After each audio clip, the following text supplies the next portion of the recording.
नागरिकांना 2 टीएमसी पाणी मिळण्याची मागणी करण्यात आली। मोशी धरणातून कायमस्वरूपी पाणी मिळण्याची मागणी करण्यात आली। पाण्याच्या मागणीसाठी भाजपच्या अमित कंधार यांनी उपोषण केलेलं आहे। चंद्रकांत पाटलांच्या मध्यस्थीनंतर कंधार यांनी उपोषण सोडलेलं आहे। मुख्यमंत्र्यांसोबत उच्चस्तरीय बैठक लावण्याचं चंद्रकांत पाटलांनी आश्वासन दिलंय।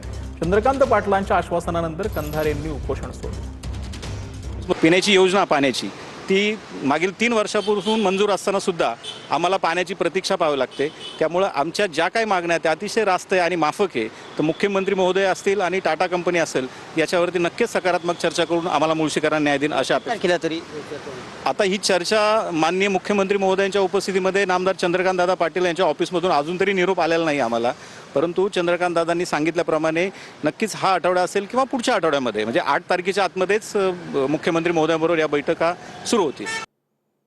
भाजप नगरसेवकांची आज बैठक पार पडलेली आहे। वसंतस्मृती दादर कार्यालयामध्ये सायंकाळी बैठकीचं आयोजन करण्यात आलं होतं। सातत्यानं होणाऱ्या ठिकाणी अंतर्गत राजकारण, नगरसेवकांमध्ये संवादाचा अभाव या संदर्भात ही बैठक पार पडलेली असल्याची माहिती मिळते। दरम्यान भाजपच्या नगरसेवकांमध्ये कोणतीही नाराजी नसल्याचं नवनाथ वन यांनी म्हटलं।